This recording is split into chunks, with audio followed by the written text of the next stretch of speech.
আসসালামু আলাইকুম। আজকে চাপা শুটকি ভুনা করব। অনেকে তো বড়া আর ভর্তা খেয়েছেন, কিন্তু আমি জানি না এই চাপা শুটকি ভুনাটা খেয়েছেন কিনা। আর এটা এতটা মজার আর একদম ঝামেলাহীন।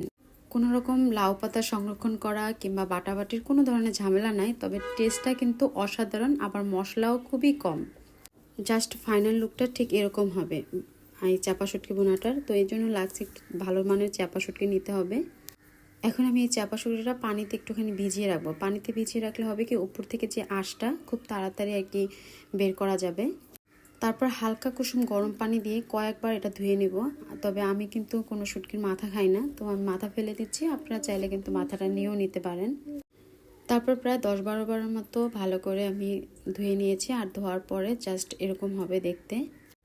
এখন একটা কড়াইয়ের ভিতরে আমি তেল বসিয়ে নিলাম, আর তার ভিতরে দিয়ে দিলাম পেঁয়াজ আর রসুন। প্রথমে রসুন কুচিটা একটুখানি ভেজে নেব, 1 মিনিটের মতো। তারপরে দিয়ে দিব পেঁয়াজ কুচিটা। এখানে কিন্তু পেঁয়াজ রসুন পরিমাণটা একটু বেশি করে দিতে হবে। শুটকি রান্না করা মানে হচ্ছে পেঁয়াজ আর রসুন একটু বেশি করে দেওয়া। দিয়ে দিচ্ছি 1 চামচের মতো লবণ, যাতে পেঁয়াজ রসুনটা খুব তাড়াতাড়ি নরম হয়ে আসে।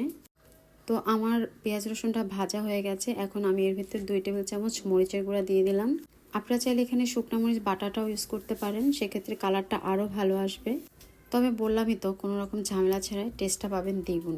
এভাবে রান্না করে একদিন দেখবেন। হাফ টেবিল চামচ হলুদের গুঁড়া দিয়ে 1 কাপ পানি দিয়ে মশলাটা খুব ভালো করে কষিয়ে নিব। আর এখানে আমি ধনিয়ার গুঁড়া দিয়েছি হাফ চামচের চাইতে একটু কম। তারপর ঢাকনা দিয়ে মশলাটা খুব ভালো করে আর কি কষিয়ে নেব। মশলাটা যখন এই টেক্সচারে আসবে, তখন যে শুটকিগুলো আমি ধুয়ে রেখেছিলাম সেই শুটকিগুলো এখানে দিয়ে আরও 5 মিনিটের মতন ঢাকনা দিয়ে ঢেকে রেখে দেব।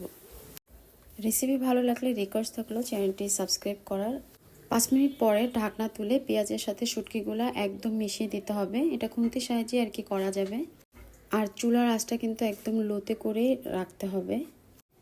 এই শুটকি রান্নাটা যেমন গরম ভাতের সাথে মজা, তেমনি যদি রাতের ভাত বেঁচে যায়, সেই ভাত দিয়েও কিন্তু সকালবেলা আপনার এরকম একটা শুটকি রান্না করে খেয়ে নিতে পারবেন। খুবই টেস্টি, খুবই মজার এই রান্নাটা। এখন এটা আমি অনবরত নাড়বো, কিছুক্ষণ পরপরই নেড়ে চেড়ে নিব। আর আরেকটু ঝালের জন্য আমি এখানে কাঁচামরিচ দিয়ে দিলাম।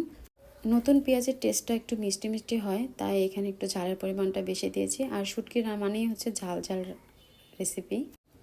লো হিটে যত বেশি ভাজবেন, এটার ভিতর থেকে তেল বের হবে, আর এটা ততটাই খেতে মজা হবে।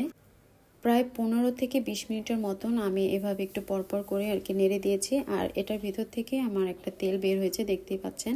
আর এটার কালারটাও একটু লালচে হবে। তা আজ